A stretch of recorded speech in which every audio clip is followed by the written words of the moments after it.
Tomoe निराश होता है और कहीं जा रहा होता है। तभी मिकाजी तोमोई को देखता है। मिकाजी तोमोई से कहता है कि तुम काफी थके हुए दिखाई दे रहे हो, अगर तुम चाहो तो तुम शिरीन में मेरे साथ चल सकते हो। तोमोई मिकाजी के साथ शिरीन में चले जाता है। मिकाजी तोमोई को देखकर समझ जाता है कि तोमोई के अंदर अब जीने की इच्छा खत्म हो चुकी है। मिकाजी तोमोई से पूछता है कि तुम कितने दिन तक ऐसे ही निराश रहोगे। तोमोई मिकाजी को बताता है कि मैं एक इंसान से प्यार करता था और अब वह इस दुनिया में नहीं रही है और मैं भी उस इंसान के साथ मरना चाहता हूँ क्योंकि मैं उस इंसान से प्यार करता हूँ। मिकाजी तोमोई को अपना फैमिलियर और कुछ शक्तियाँ दे देता है, जिस वजह से तोमोई को अपनी पिछली जिंदगी के बारे में कुछ भी याद नहीं रहता है। तोमोई अपनी आंखों को जैसे ही खोलता है, उसकी आंखों के सामने मिकाजी होता है। तोमोई किसी का हाथ पकड़ता है, लेकिन असलियत में तोमोई ने मिजुकी का हाथ पकड़ा होता है। तोमोई मिजुकी से पूछता है कि तुम यहाँ पर क्या कर रहे हो। मिजुकी तोमोई से कहता है कि लगता है तुम सपना देख रहे थे और इस समय तुम काफी दुखी हो और मैंने देखा कि तुम यहाँ पर सो रहे हो, तब मैं तुम्हें देखने के लिए आ गया था क्योंकि तुम सोते हुए काफी अच्छे लगते हो, एकदम शांत। तो मैं मिजुकी से कहता है कि अगर तुम फैमिलियर हो तो फैमिलियर का काम करो, और तो मैं मिजुकी को लात मारता है और कहता है कि जाकर अपना काम करो। मिजुकी कहता है कि तुम भी तो एक फैमिलियर हो और तुम सो रहे थे। मिजुकी ओनिगिरी से पूछता है कि आखिरकार लॉर्ड मिकाजी ने तोमोई को कैसे अपना फैमिलियर बनाया होगा, क्योंकि तोमोई किसी की भी बात नहीं सुनता है। ओनिगिरी मिजुकी से कहते हैं कि हम आपको बता सकते हैं, जब तोमोई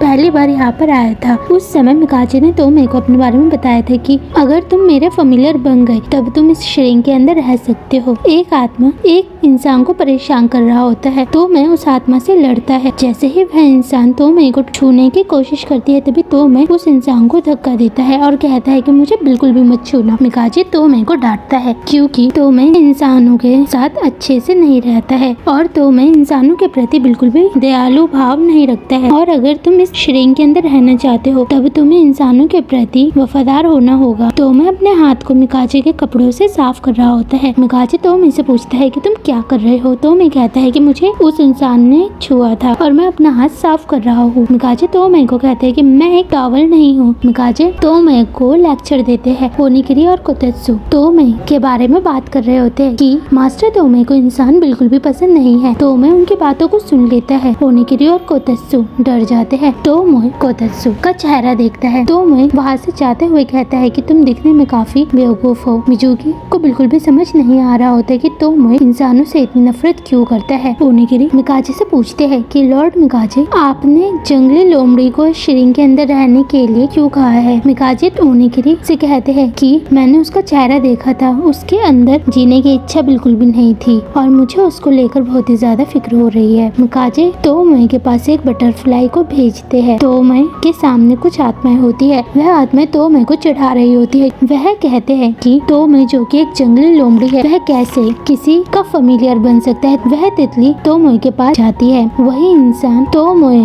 को शुक्रिया करता है और तोमोई को छूने की कोशिश करता है। तभी मिकाजी वहाँ पर आ जाता है। मिकाजी उस इंसान को जाने के लिए कहता है। मिकाजी तोमोई से पूछता है कि तुम इंसानों से इतनी नफरत क्यों करते हो। तोमोई कहता है क्योंकि इंसान बहुत ज्यादा कमजोर है। मिकाजी तोमोई से कहते हैं कि अगर इंसान कमजोर है तब तुम वफादार बनो। शिरीन में मिकाजी का दोस्त ओतोहिको आता है। ओतोहिको जो कि हवा का भगवान है। मिकाजी ओतोहिको को वेलकम करता है और मिकाजी रोते हुए कहता है कि मुझे लगता है कि मैंने कल तोमोई को बहुत ज्यादा डांटा है। तोमोई को मिकाजी की बातें याद आ रही होती है, जो कि मिकाजी ने कहा होता है कि तुम कमजोर हो और तुम्हें ताकतवर बनना पड़ेगा। ओनिगिरी और कोतेत्सु तोमोई के पास जाते हैं और कहते हैं कि लॉर्ड मिकाजी का दोस्त लॉर्ड ओतोहिको अपने घर जा चुका है और आप लॉर्ड मिकाजी के पास जाइए। तोमोई उनसे पूछता है कि मैं क्यों जाऊं। ओनिगिरी और कोतेत्सु वहां नहीं जा सकती क्योंकि वह दोनों ही उस श्रेणी की आत्माएं हैं और तोमोई एक फैमिलियर है और फैमिलियर का काम होता है अपने भगवान के साथ रहना। जिसके बाद तोमोई, मिकाजी, ओनिगिरी और कोतेत्सु वह चारों ही एक साथ रहते हैं और अब लॉर्ड मिकाजी जा चुके हैं। वही प्रेजेंट टाइम में मिजुकी कहता है कि जिसके बाद ननामी श्रेणी के अंदर आई। ओनिगिरी मिजुकी से कहते हैं कि मास्टर तोमोई फैमिलियर का काम बहुत ही अच्छे से कर रहे हैं और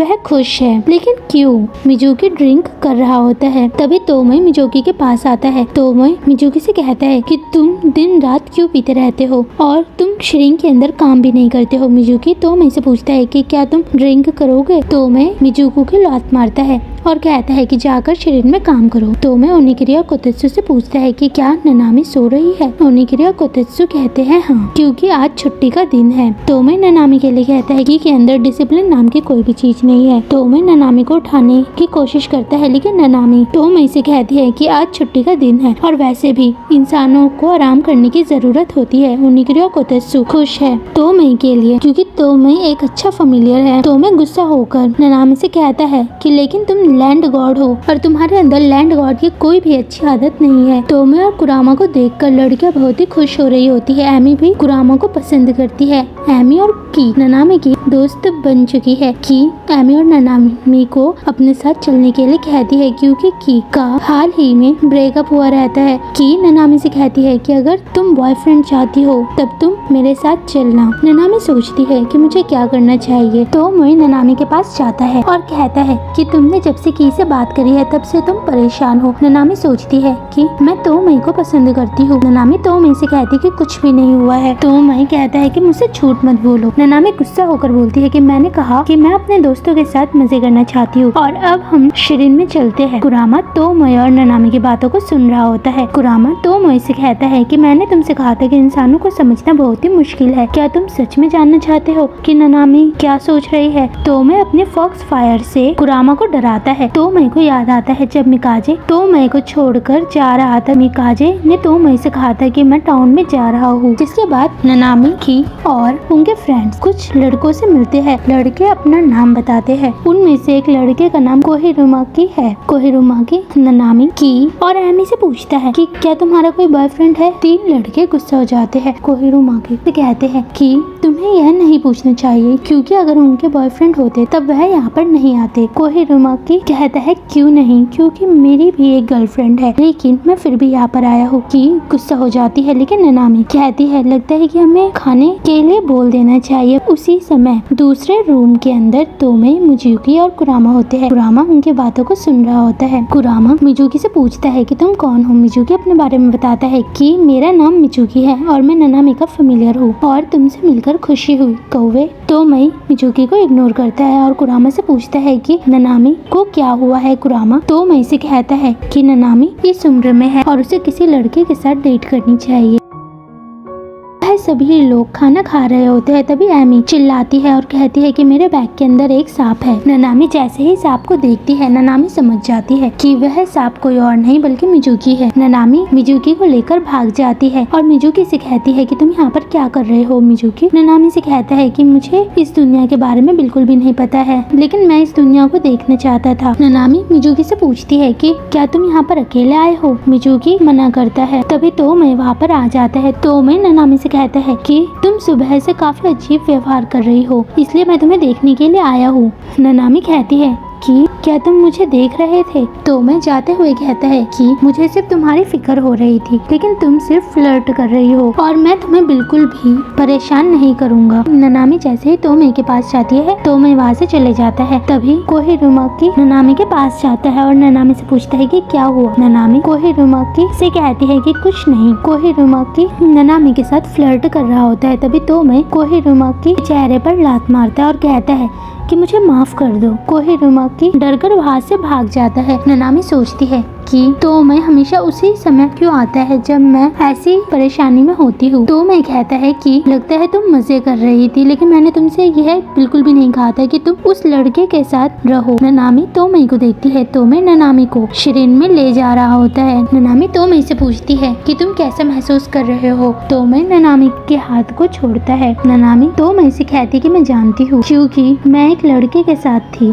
इसीलिए तुम ऐसा व्यवहार कर रहे हो। ननामी मुस्कुराती है। तोमोई ननामी को देखता है। ननामी कहती है कि रुको, कुछ मत कहना, क्योंकि मैं जानती हूँ और वैसे भी हम लोग अब शिरिन में चल रहे हैं। ननामी जैसे ही तोमोई से पूछने वाली होती है कि क्या वह उसको पसंद करता है, तभी मिजुकी उनके सामने आ जाता है। तो मैं गुस्सा होता है और मिजुकी से पूछता है कि तुम कब से यहाँ पर थे। मिजुकी कहता है कि मैं बहुत पहले से यहाँ पर था। नानामी सोचती है कि इसका मतलब यह हुआ कि तोमई भी मेरे बारे में वही सोचता है जो कि मैं तोमई के बारे में सोचती हूँ। कुरामा उन सबके लिए गाना गाता है, वह सभी मजे करते हैं।